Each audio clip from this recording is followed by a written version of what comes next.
Subuh di Kompleks Al-Haram Asy-Syarif terasa menenangkan. Disinilah tempat yang dipercaya tiap jengkalnya tak luput dari sentuhan para nabi dan malaikat.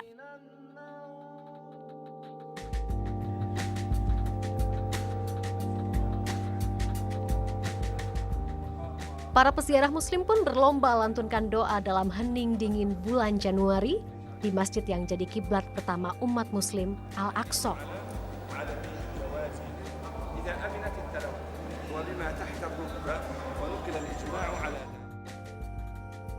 Arsitektur di dalam masjid ini bergaya Islam klasik dengan tiang-tiang besar yang menyangga kubah. Terdapat beberapa sudut ruang yang dahulu dipercaya sebagai tempat para nabi dan khalifah menghabiskan waktu.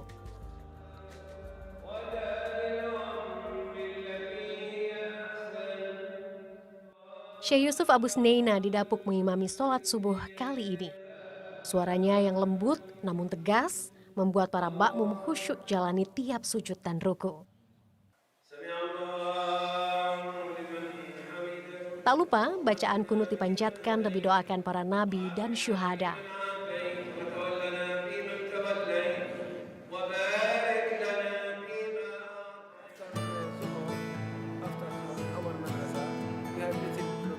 Kesempatan itu pun datang. Keinginan saya untuk berbincang disambut senyum ramah Syekh Yusuf. Ia lantas membawa saya berkeliling Kompleks Al-Haram Asy-Syarif. Adam alaihi salam, in the second sky he meet Prophet Isa and Yahya karim wat-tini waz-zaitun.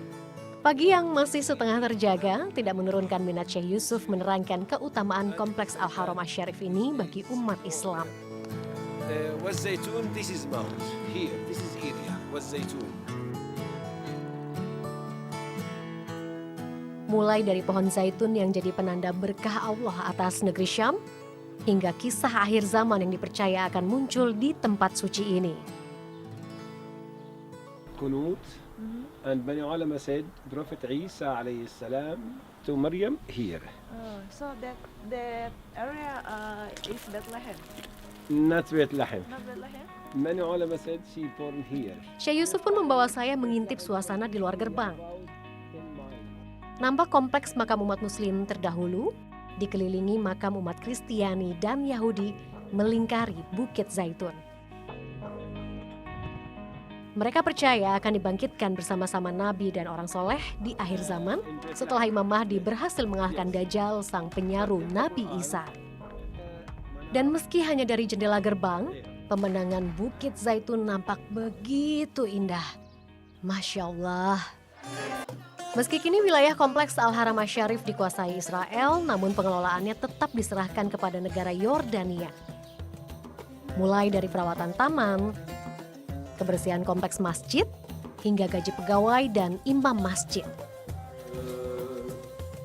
Syekh Yusuf mengaku digaji 1.500 Yordan dinar atau setara 30-an juta rupiah tiap bulannya.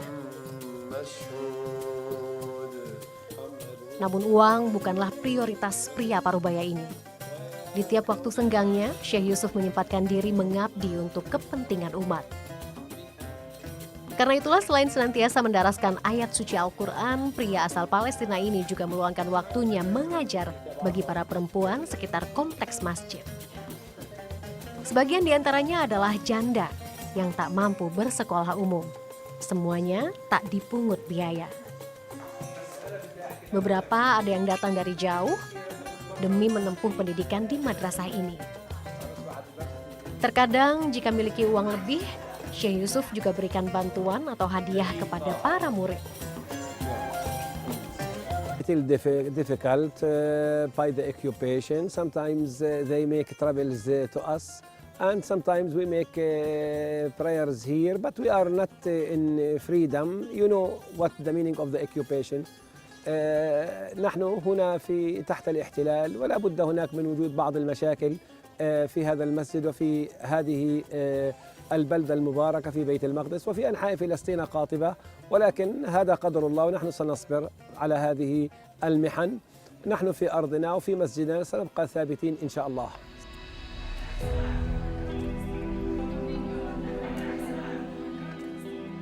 Meski relatif aman beraktivitas, Syekh Yusuf dan Muslim lain di Palestina bagaikan hidup di dalam sangkar emas.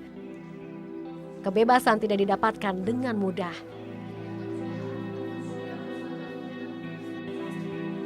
Mengingat di tiap pintu penjagaan ada sebarisan penjaga polisi dan tentara Israel yang bersiaga. Berbagai peristiwa berdarah melawan tentara Israel juga terjadi di tempat ini.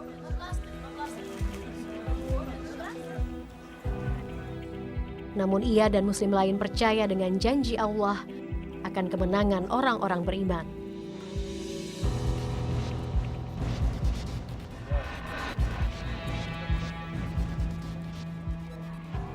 Banyak hadis yang meriwayatkan keutamaan sholat di Masjidil Aqsa. Salah satunya adalah janji pahala ratusan kali lipat dibanding sholat di masjid biasa.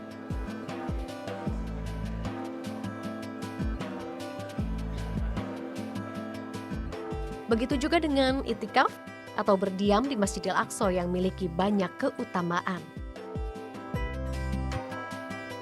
Karenanya banyak peziarah termasuk rombongan tur Kastorindo dari Indonesia yang memanfaatkan momen usai sholat untuk mendengarkan tausiah dari ustadz yang memimpin rombongan.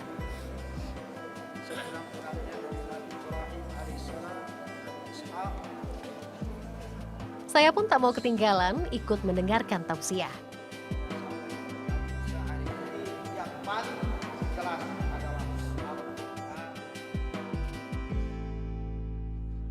Yang bergaya Bizantium. Hampir tiap harinya peziarah Muslim dari seluruh penjuru dunia datang ke tempat ini. Namun setahun belakangan peziarah dari Indonesia semakin banyak.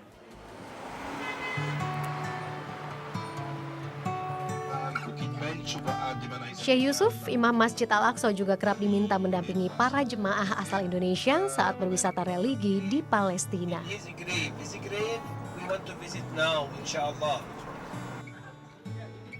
Salah satu situs rohani yang kerap didatangi jemaah adalah Masjid Musa yang terletak 20 km dari Yerusalem.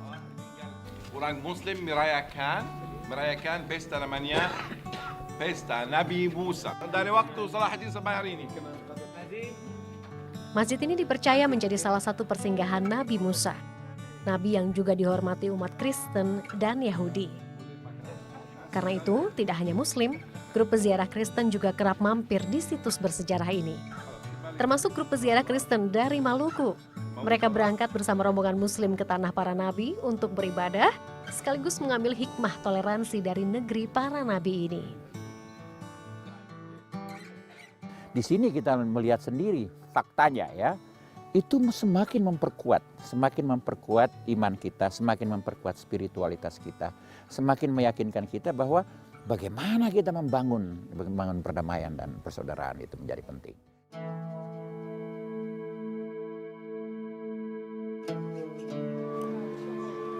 Perjalanan selanjutnya adalah Jabal Al-Karantal atau Mount of Temptation di wilayah Jericho. Umat Kristiani percaya di wilayah inilah Nabi Isa Al-Masih digoda oleh setan saat sedang berdoa. Namun kini salah satu sudutnya disulap menjadi pusat wisata dan oleh-oleh. Yang menarik, banyak penjual di sini yang fasih berbahasa Indonesia. Hal ini karena peziarah dari Indonesia semakin banyak yang berkunjung dan terkenal suka belanja. 50 rial. Boleh dolar, boleh rial, boleh rupiah. Oke, 250. Ini tas kulit unta asli haji. Cenderamata khas Palestina mulai dari tas kulit, minyak zaitun, hingga perhiasan dijual dengan harga yang terjangkau. Namun jika ingin sekedar bersantai, para pengunjung juga bisa mencoba naik unta berkeliling bukit. Cukup membayar 20 hingga 40 shekel atau setara 70.000 hingga 140.000 rupiah per sekali putaran.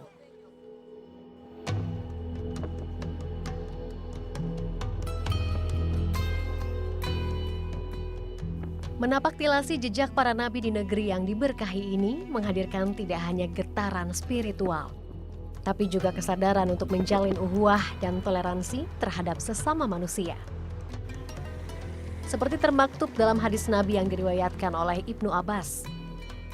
bahwa ketika ditanya agama manakah yang paling dicintai Allah, maka Nabi Muhammad SAW pun bersabda, Al-Hanafiyah As-Samhah, yakni yang lurus lagi toleran.